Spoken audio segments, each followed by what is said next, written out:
Ulcer இருக்கா உங்களுக்கு? அதாவது வயிற்றுப்புண். வயிற்றுப்புண் உங்களுக்கு இருக்கா? அப்போ நான் சொல்ற சில ஹோம் ரெமடிஸை ட்ரை பண்ணி பாருங்க. உங்களோட அல்சர் அதாவது வயிற்றுப்புண் சீக்கிரமா குணமாகிடும்.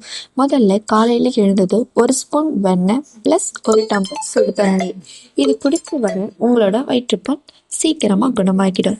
ரெண்டாவது, டெய்லி ஒரு கொய்யாப்பழம் சாப்பிடுங்க. மூணாவது, சோம்பு அதாவது பெருஞ்சீரகம் சொல்ற சோம்பு.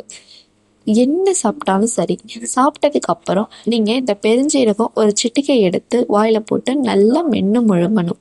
இது ஜீரணத்துக்கு ரொம்ப நல்லது.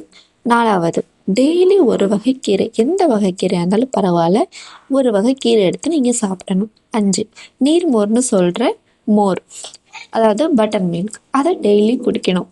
ஆறு, டெய்லி நைட்டு தூங்க போகிறதுக்கு முன்னாடி ஒரு வாழைப்பழம் சாப்பிடுங்க. இது கொஞ்சம் டைஜஷனை இம்ப்ரூவ் பண்ணும். இதெல்லாம் விட முக்கியம், கரெக்ட் டைமுக்கு சாப்பிடணும், காரம் இல்லாமல் சாப்பிடணும். முடிஞ்ச அளவுக்கு வெளியில் சாப்பிட்றத அவாய்ட் பண்ணிக்கோங்க. இதை நீங்கள் தொடர்ந்து செஞ்சு வந்தாலே கண்டிப்பாக